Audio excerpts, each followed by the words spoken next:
Greetings, friends. It is I, Jacob, son of Isaac, grandson of Abraham. A name that, even now, echoes with tales of struggle, blessing, and a bit of trickery, truth be told. Tonight, I want to share a story, a very important story, not just about me, but about the power of wrestling with God. Now, you all know, I was a schemer, a bit of a wheeler, dealer, right from the womb, clinging to my brother Esau's heel. I sought to grasp what wasn't rightfully mine, to force fate to bend to my will.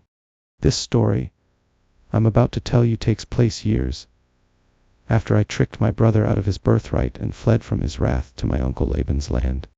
I worked hard for Laban, and though he wasn't always fair, I prospered. I married Leah and Rachel, had 11 sons and a daughter, and amassed a great flock. But after all that time, after 20 long years, the Lord spoke to me, saying, "Return to the land of your fathers, to your kindred, and I will be with you." The prospect filled me with a strange mix of joy and dread. Joy, because I yearned for home, for the land promised to my forefathers. Dread, because I knew I would have to face Esau. Imagine my anxiety. The last time I saw him, I was a young man, running for my life after robbing him of what he held most dear. Now, decades later, I was returning, a wealthy man, but still burdened by the weight of my past actions. So, I sent messengers ahead to Esau, hoping to appease him with gifts and a humble message. "Your servant Jacob says, I have been staying with Laban and have remained there until now. I have oxen, donkeys, flocks, male servants, and female servants. I am sending this message to my lord, that I may find favor in your eyes." The messengers returned with unsettling news. "Esau is coming to meet you, and he has 400 men with him." 400 men. My heart sank.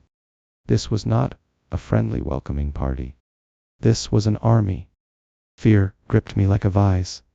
I divided my people, flocks and herds, into 2 companies, thinking, if Esau comes to the one company and attacks it, then the remaining company can escape. Then, and only then, did I finally turn to the Lord in earnest prayer. "O God of my father Abraham and God of my father Isaac, O Lord, who said to me, 'Return to your country and to your kindred, that I may do you good,' I am unworthy of all the kindness and faithfulness you have shown your servant. With only my staff I crossed this Jordan, and now I have become 2 companies.